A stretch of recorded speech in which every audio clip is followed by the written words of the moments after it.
बड़ी कामयाबी मिली है। कल देर रात स्पेशल सेल की टीम ने सराय काले खां के पास मिलेनियम पार्क से 2 आतंकवादियों को गिरफ्तार किया है। ये आतंकवादी कश्मीर के बताए जा रहे हैं और जैश ए मोहम्मद से ताल्लुक रखते हैं। इनके पास से कई दस्तावेज, इसके अलावा विस्फोटक सामग्री भी बरामद की है। आपको बता दें कि दिल्ली पुलिस के पास पहले ही ये इनपुट लगातार मिल रहे थे कि आतंकवादी अपने नापाक मंसूबों को अंजाम दे सकते हैं। बताया ये भी जा रहा है कि इनके निशाने पर कई बड़ी हस्तियां भी थीं। साथ ही में भीड़-भाड़ इलाकों को भी ये अपना निशाना बना सकते थे। फिलहाल पुलिस इनसे और जानकारी हासिल करने में जुटी हुई है। वहीं इसे एक बड़ी कामयाबी के तौर पर भी देखा जा रहा है। दिल्ली से प्रणय शर्मा की। दिल्ली एनसीआर में लगातार कोरोना के आंकड़े बढ़ रहे हैं। आलम यह है कि दिल्ली एनसीआर अब देश दुनिया में सबसे संक्रमित मामले जो निकल रहे उसमें पहला नंबर अब दिल्ली एनसीआर का हो चुका है। अगर बात करें आंकड़ों की तो दिल्ली में लगातार 7,000 आंकड़े निकल रहे हैं और 100 लोगों की संख्या जो संक्रमितों की संख्या है वो सैकड़ों के रूप में पहुंच चुकी है। इसको लेकर दिल्ली सरकार भी गंभीर है। लगातार बैठकों का दौर जारी है। कल केंद्र सरकार और दिल्ली सरकार ने एक सामूहिक बैठक कर कोरोना से निजात के लिए कुछ गाइडलाइंस बनाई हैं, उसके लिए विचार करने की कोशिश करी है। लेकिन ये बहुत गंभीर विषय है कि दिल्ली में लगातार कोरोना बढ़ रहा है और इसको लेकर अभी भी कोई ऐसी समस्या या ऐसा कोई समाधान निकलता नहीं दिखाई दे रहा है। वहीं दूसरी तरफ अगर बात करें तो दिल्ली सरकार ये कहना है कि दिल्ली में जो ये कोरोना का पीक पॉइंट चल रहा है, लेकिन दिल्ली में ये जो दशा है वो बहुत डरावनी हो चुकी है कोरोना के लेकर। वीडियो जर्नलिस्ट प्रमोद गुप्ता के साथ केशव मोहन मिश्रा, JK24/7 न्यूज़, दिल्ली। दीपावली के पर्व पर जहां पूरा प्रदेश रोशन रहा, वहीं शराब की दुकानें भी इस दीपावली पर खूब जगमगाईं। लोगों ने मिठाई के डिब्बे के साथ साथ महंगी शराब की बोतलें भी गिफ्ट की। आपको बता दें कि अब की बार जो कारोबार दीपावली पर शराब का हुआ है उसमें 25% की बढ़ोतरी आम दिनों से ज़्यादा देखने को मिली। लोगों ने महंगी शराब की बोतलें अपने दोस्तों को गिफ्ट की और यही वजह रही कि अब की बार राजधानी लखनऊ में दीपावली पर 15 करोड़ का कारोबार दर्ज किया गया। पूरे उत्तर प्रदेश की बात करें तो आम दिनों में 50 से 60 करोड़ की बिक्री प्रतिदिन होती है, लेकिन दीपावली के पर्व के मौके पर 25% बढ़ोतरी दर्ज की गई, यानी 15 करोड़ रुपए प्रतिदिन की शराब की बिक्री तेज दर्ज की गई। अब इससे हालांकि शराब जो कारोबारी हैं उनको तो फ़ायदा हुआ ही, लेकिन सरकार के राजस्व में भी बढ़ोतरी दर्ज की गई। वीडियो जर्नलिस्ट रियाज अहमद के साथ मैं Sanjeev Kapasia, JK24/7 news, Lucknow. BJP सांसद रीता बहुगुणा जोशी की पोती किया 6 वर्षीय मासूम को अपनी जान से हाथ धोना पड़ा।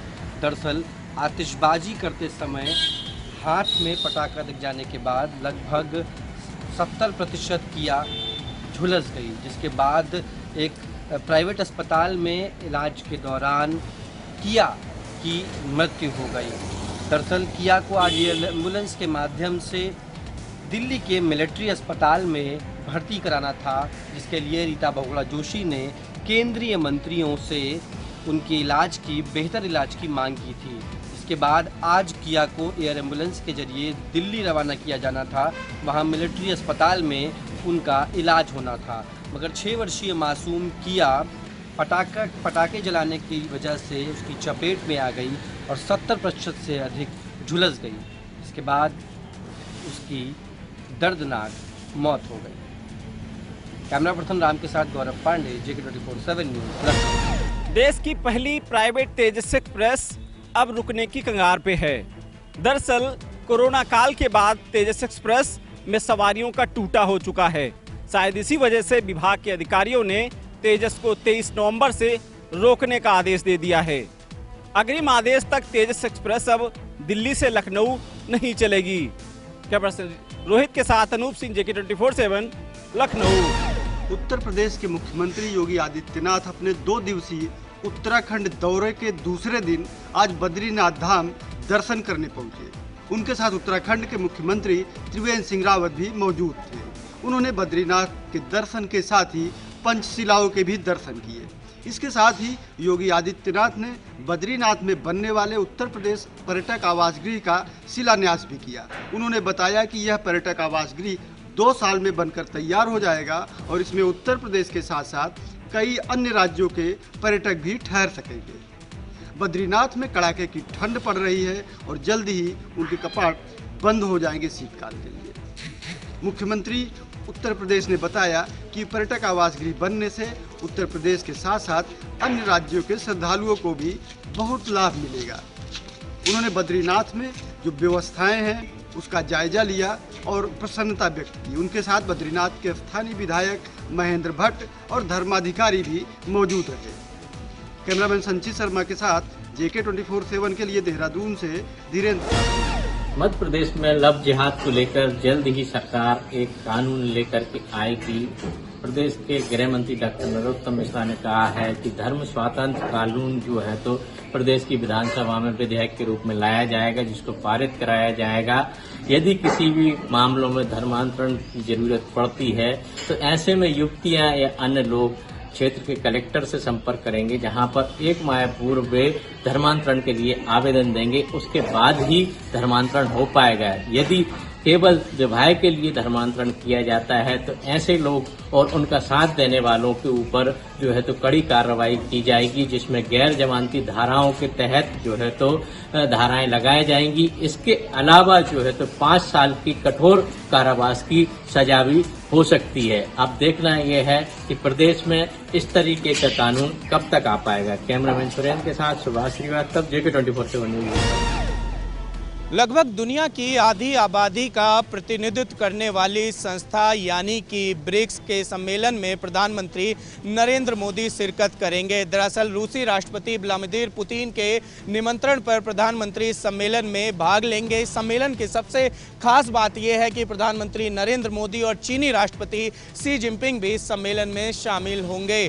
दरअसल ब्रिक्स के इस बार के अगर मुद्दों की बात की जाए तो वैश्विक स्थिरता, साझा सुरक्षा और नवप्रवर्तक विकास पर यह पूरा सम्मेलन होना है। वहीं विदेश मंत्रालय की माने तो विदेश मंत्रालय ने कहा है कि भारत की ओर से यहां पर आतंकवाद, कोरोना महामारी से हुए नुकसान व साझा सुरक्षा को लेकर चर्चा की जा सकती है। दरअसल अहम हो जाता है कि इस बार पूरा विश्व कोरोना के चलते आर्थिक मंदी से जूझ रहा है।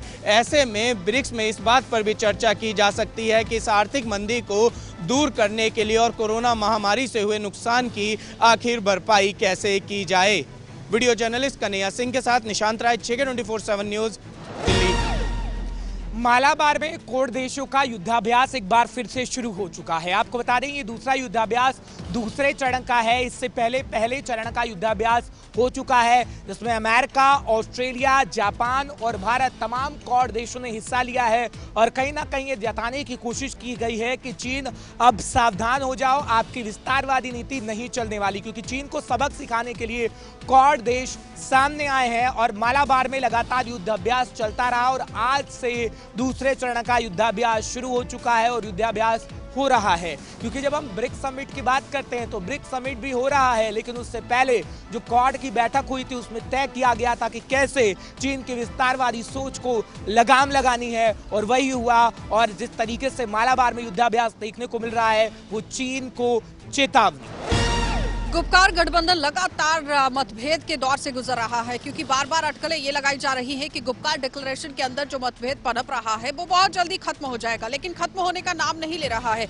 सीटों के बंटवारे को लेकर ये मतभेद पूरी तरह से पनपा हुआ है। सबसे पहले महबूबा मुफ्ती ने इसकी पूरी कमान संभाली थी और अब डॉक्टर फारूक अब्दुल्ला इसकी कमान संभालते हुए नजर आ रहे थे, लेकिन डॉक्टर फारूक अब्दुल्ला से भी ये स्थिति पूरी तरह से सुलझती हुई नजर नहीं आ रही थी। जाहिर तौर पर आपको ये भी बताते चले कि गुपकार डिक्लेरेशन के अंदर जिस तरह से मतभेद पनपा हुआ है वो देखते ही बन रहा है, क्योंकि जाहिर तौर पर हर एक पार्टी की जो सोच है वो मिलती हुई नजर नहीं आ रही है। PDP पार्टी से पहले मुजफ्फर बेग, यहाँ सीनियर नेता जो कि PDP पार्टी के अस्तित्व में आने के समय से ही जुड़े हुए थे, उन्होंने भी किनारा कर दिया। नेशनल कॉन्फ्रेंस लगातार अपनी कवायद चलाती जा रही है, अपने ज्यादा से ज्यादा नुमाइंदे उतारने की कोशिश कर रही है। कांग्रेस पार्टी ने भी समर्थन देने की बात कही कि कांग्रेस भी गुपकार डिक्लेरेशन के मद्देनजर रखते हुए अपने उम्मीदवार जमीन पर उतारेगी। लेकिन अब देखना ये होगा कि आम जनता किसके पाले में गेंद को डालती है, क्योंकि गुपकार डिक्लेरेशन के अंदर जितनी भी पार्टियां भाग ले रही हैं, जितने भी नुमाइंदे भाग ले रहे हैं, उनके बीच में तालमेल की स्थिति बनती हुई नजर नहीं आ रही है। आज भी बैठक का दौर जारी है और शाम तक ये क्लियर हो पाएगा, पिक्चर जो है वो साफ हो पाएगी कि आखिर मतभेद खत्म होगा या नहीं। कैमरा पर्सन कुलदीप के साथ आशा सरमाल। यूनियन टेरिटरी लद्दाख के दोनों ज़िलों में लोगों के इश्यूज़ को हुक्काम बाला तक पहुंचाने के लिए तंजीमें बनाया है, अलायंस बनाया है। लेह के अंदर एपेक्स बॉडी बना है जो लद्दाख को 6 शेड्यूल की मांग कर रहे हैं। वहीं कारगिल की बात करें, कारगिल के अंदर कारगिल डेमोक्रेटिक अलायंस बना है जो लद्दाख को अलग से सेपरेट स्टेट की मांग कर रहे हैं और साथ ही साथ रिस्टोरेशन ऑफ स्टेटहुड की मांग कर रहे हैं। वहीं कारगिल डेमोक्रेटिक अलायंस की जानिब से आज एक प्रेस कॉन्फ्रेंस रखा है। ये प्रेस कॉन्फ्रेंस बहुत ही अहम है क्योंकि इस प्रेस कॉन्फ्रेंस के बाद ये जानने को मिलेगा कि आखिर कारगिल डेमोक्रेटिक अलायंस का आने वाले वक्त में किस तरह की स्थिति रहेगी और आने वाले वक्त में कौन कौन से अहम मुद्दों को लेके जो इनके बेसिक मुद्दे हैं और कौन कौन से अहम मुद्दों को लेके गवर्नमेंट के सामने अपने इश्यूज रखेंगे। और साथ ही साथ एक रिजोल्यूशन भी पास किया है। वो रिजोल्यूशन आखिर क्या है वो आज के इस प्रेस कॉन्फ्रेंस के बाद देखने को मिलेगा। लेकिन यह बताना ये ज़रूरी है कि आने वाले वक्त में कारगिल डेमोक्रेटिक अलायंस और एपेक्स बॉडी दोनों को एक प्लेटफॉर्म पे आके मुलाकात करके बातचीत करना है और उस बातचीत का क्या फैसला होगा, क्या दोनों का अलग अलग पॉइंट ऑफ व्यू रहेगा या अलग अलग पॉइंट ऑफ व्यू के साथ दोनों किसी पॉइंट पे एक होता है, ये आने वाले वक्त में देखने वाली बात है। मोहम्मद साक, लद्दाख। बॉलीवुड के मशहूर एक्टर सोनू सूद को भारतीय चुनाव आयोग ने अब पंजाब स्टेट आइकन नियुक्त कर दिया है, यानी कि पंजाब के अंदर चुनाव आयोग की तरफ से उन्हें स्टेट आइकन नियुक्त कर दिया है। मैं आपको बताना चाहूँगा कि सोनू सूद एक ऐसे अदाकार हैं, कलाकार हैं जिन्होंने पंजाबी के साथ साथ हिंदी, तेलुगु और बाकी कई जगह पर फिल्मों में काम किया है। लेकिन कोविड के दौरान उन्होंने जिस तरीके से जागरूकता का काम किया, आम लोगों की सहायता की, गरीब लोगों को उनके घर पहुंचाने का काम किया, तो ऐसे में लाखों करोड़ों ऐसे लोग हैं जो उन्हें फॉलो करने लगे हैं। यानी कि सोनू सूद की तरफ से जो समाज सेवा का काम किया गया उसको लेकर केवल पंजाब ही नहीं पूरे देश के जो लोग थे वो सोनू सूद को सैल्यूट करते रहे। यही कारण था कि पंजाब चुनाव आयोग की तरफ से उन्हें जो एक प्रस्ताव भेजा गया था केंद्रीय चुनाव आयोग को, उस प्रस्ताव को स्वीकार कर लिया गया और सोनू सूद अब पंजाब चुनाव आयोग की तरफ से स्टेट आइकन नियुक्त कर दिए गए हैं, जो आने वाले समय में पंजाब के अंदर चुनाव संबंधी जागरूकता फैलाते हुए नजर आएंगे। कैमरामैन मोहन के साथ मैं Navdeep Chhabra, JK 24/7 news, Chandigarh. Corona ने एक बार फिर रफ्तार पकड़नी शुरू कर दी है। जहां कोरोना का फर्टिलिटी रेट कम आ रहा था, वहीं पर कोरोना ने धीरे धीरे अपनी रफ्तार पकड़नी शुरू कर दी है। हरियाणा के पहले नागरिक यानी कि राज्यपाल कोरोना संक्रमित हो गए हैं, जिनको मोहाली के फोर्टिस अस्पताल में दाखिल कराया गया है। इसके साथ ही बात करें तो कोरोना ने जहां पर 2 बड़े नेताओं की जान ली है, वहीं पर कोरोना ने हरियाणा की कांग्रेस प्रदेश अध्यक्ष कुमारी सैलजा के मीडिया सलाहकार की भी जान ले ली है। वहीं पर सैलजा ने शोक प्रकट भी किया। जाहिर तौर पर सरकार ने इस पर दोबारा ध्यान देना होगा कि कोरोना को संक्रमण के मामले को किस तरह से रोका जाए, चाहे तो वो सोशल डिस्टेंसिंग हो, चाहे वो और अलग तरीके हों, क्योंकि त्यौहार अभी नज़दीक में थे, क्योंकि उसमें सोशल डिस्टेंसिंग की पूरी तरह से धज्जियां उड़ाई गई। देखना यही होगा कि आखिर सरकार इस पर क्या फैसला लेती है। कैमरामैन चिराग के साथ चंद्रशेखर पुनिया, JK 24/7 के लिए, चंडीगढ़।